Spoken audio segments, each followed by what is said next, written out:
What mediums do you lean towards the most? I like the freedom of mixed media. So acrylics, charcoal,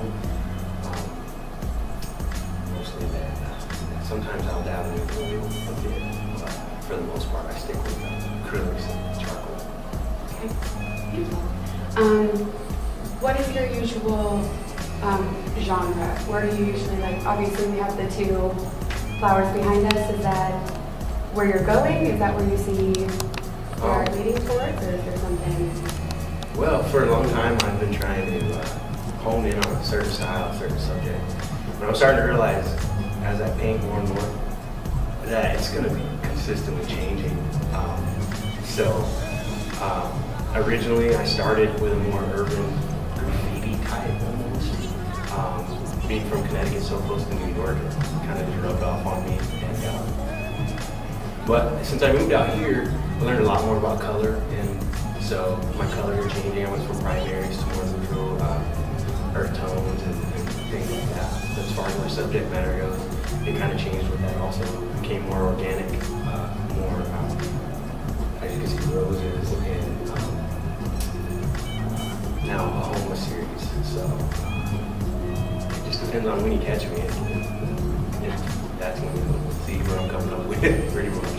Well, art is constantly morphing, and you're changing, so your art changes. Yeah, and exactly. So, if you wouldn't mind elaborating a little bit more on your homeless series.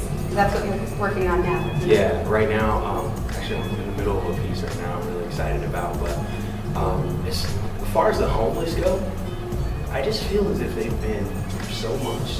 Each one of them has a unique story as to where they are in life and how they ended up there. And I think there's just a certain depth that the norm may not show or want to speak about. So I just feel like they just have a very unique story that I want to tell. And most importantly, through painting the homeless, I want to glorify God in what I paint. So to me, stereotypical thought around the homeless is that they are in the lowest point of their life. They're at rock bottom. So being at rock bottom, you kind of figure you're alone in life. You may have your friends that are homeless with you and things like that, your dog, but for the most part, when you're homeless, it almost seems as if like there's nowhere to go, no hope in life. So the point of this homeless series is to paint life, to show that no matter, regardless of how low you are, how much it seems like you may be alone, God is with you and there's always hope. And for example, the last painting I did is called He Loves Me. He's pulling the last petal of the rose off of the stem. And it just happens to be so that he loves me. So he sits there and he's in a low spot in his life, but there's hope sitting right there, and God is letting you know that he's never going to be there. So that's kind of where I'm going with it. My next painting is called Footprints, and we all know the poem, you know, there's two sets of footprints and it becomes one. Why did you leave me? And Jesus said, I didn't leave you, I'm carrying you. So that's what I'm working on right now, and I feel like I have a lot more of that in me to paint, so I'm looking forward to see what comes out. Me too. That's wonderful. Is there a famous artist that's influenced you, or it doesn't even have to be famous, but just an artist in particular? Oh, yes. So I started airbrushing in high school, and I got myself through college by airbrushing t-shirts, just telling everybody, hey, I'm not very good at it, but they're cheap. And it works, so I just got better and better. And then, for the first time about 5 years ago, I decided I was going to paint a canvas. And what got me to paint a canvas is I went to Yale University, the Yale Art Museum.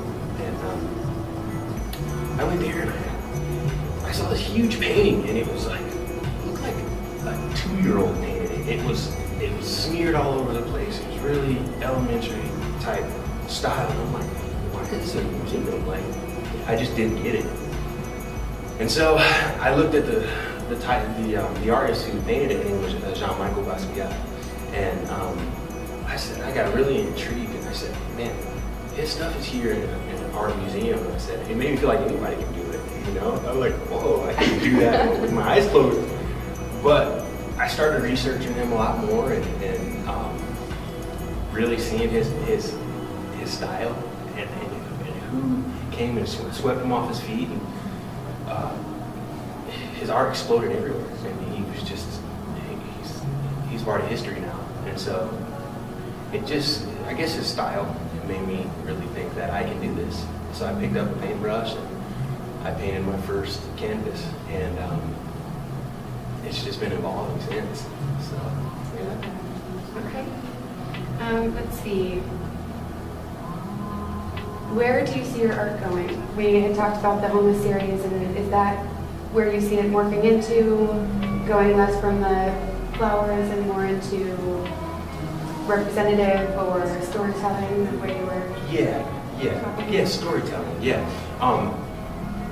I'm always bouncing ideas around in my head, trying to figure, where am I going next? Just trying to feel at peace with where I'm going, you know? So, starting this homeless series, I really enjoyed. So I'm definitely gonna do some more of those. I've kind of got just to throw it out there, I've got an idea that I'm gonna paint the Book of Genesis. So landscapes, animals, people, you know, that kind of frees me of trying to hone in. The Book of Genesis has a lot, so I can paint a lot and not be cornered into a certain subject. So that's really expanding. Yeah, that's where I'm going. Yeah. Okay. Yeah. Lovely. What inspires you to constantly create, to stay motivated even if you don't want to paint for a couple of weeks? What keeps you motivated to keep creating? The constant ideas. I'm such a creative thinker. I like to think outside of the box. I'm always having visions. And the most challenging part of my painting career so far is being able to translate those visions from in my head and the visions that I have onto canvas. The vision I had for these roses that I do now, it was a vision that I had for years. And when it came down to putting it on canvas, it just wasn't coming out until one day it just did. It wasn't my timing, it just happened. And it was just an exciting day, and I was really excited that my visions were coming out onto the canvas. So if I don't paint these visions, if I don't try hard to get these out of me, I'm gonna drive myself crazy because my library is gonna be full, and I'm not gonna be able to make any room for anything else. So that's kind of why I continue painting. Is there anything else about yourself or your art that you'd like your viewers to know? Yes. Life is complicated. And through my painting, through my art, I like to paint life. And the best way I can describe it right now, and the paintings that I'm painting at this moment, is if you look at my background, there's layer upon layer of experiences, of life, of ideas, layer upon layer upon layer. And there's points in time in my art while I'm creating that I'm looking at this canvas and I'm like, this is horrible. What am I going to do with this? And that's kind of like life. You know, there's so many things going on in life, and you kind of don't know where you're going to go sometimes. You're kind of just looking at your canvas and saying, what am I supposed to do with all this? But if you keep at it, if you take time to relax and maybe even take a break from it, walk away from your canvas, have a cup of coffee, come back, and just realize that, to me in my heart, life is not all about what you make it to be. It's about His plan and what He has for you. So having an open ear and an open heart gives me a peace that I can't even describe. And when I finally decide to listen and stop trying to force my way into making something great, it comes together and it looks beautiful. All the layers and all the chaos comes together somehow, some way at the end, and it becomes beautiful. If I just let go of trying to take control. So I just want to paint life, and just want to glorify God and do it. So.